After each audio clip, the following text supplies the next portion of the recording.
Cabinet মন্ত্রী তাপস রায় সকাল সকাল যে পোস্ট করলেন সোশ্যাল মিডিয়ায়, ইঙ্গিতপূর্ণ পোস্ট, খেলা হবে, এই পোস্ট করলেন সোশ্যাল মিডিয়ায়। এবং তিনি কি লিখলেন তৃণমূল ভেঙে চুরে চুরমার হয়ে যাবে, তৃণমূল কংগ্রেস ভেঙে চুরমার। মহারাষ্ট্রের মতো অবস্থা হলো তৃণমূলের। 50 বিধায়কের সমর্থন নিয়ে স্পিকারের কাছে ঋতব্রত, খেলা হবে।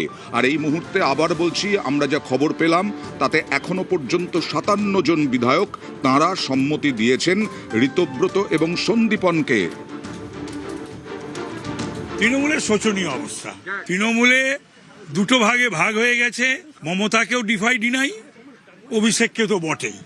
এরকম একটা পরিস্থিতি সৃষ্টি হয়েছে, পার্টির রেজাল্ট 1 মাসও হয়নি। তো সুতরাং এটা অনিবার্য ছিল, এটা হওয়ারই ছিল এবং এটা হবে, এটা ঘটবে। তার কারণ তৃণমূল কংগ্রেসটা পলিটিক্যাল নায়ক নায়িকা, গায়ক গায়িকা, পশ্চিমবাংলার বাইরে একটা বাংলার দল, তার আবার সর্বভারতীয় দেখাতে গিয়ে গুজরাট থেকে, দিল্লি থেকে, বিহার থেকে, বিভিন্ন জায়গা থেকে সমস্ত অরাজনৈতিক লোকদেরকে নিয়ে এসে রাজ্যসভা লোকসভায় পাঠানো।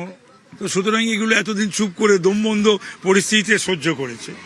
একটা হয় ঠিক আছে, তো গন্ডায় গন্ডায় হলে সেই রাগটা, ক্রোধটাই পরিপ্রকাশ ঘটছে। আর সাহস এবং ভয় দুটোই কিন্তু সংক্রামক। তো এক্ষেত্রে কি সংক্রমিত হচ্ছে আমি জানি না। তৃণমূল উঠে যাবে, উচিত।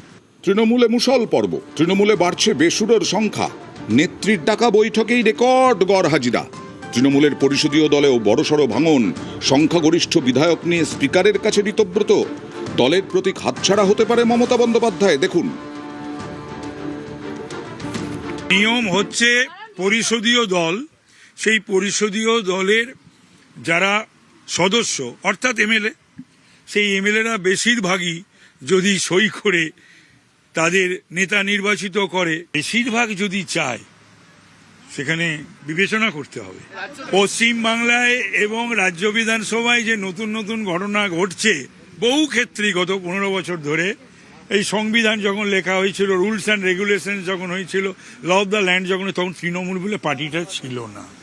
সেই জন্যেই মিল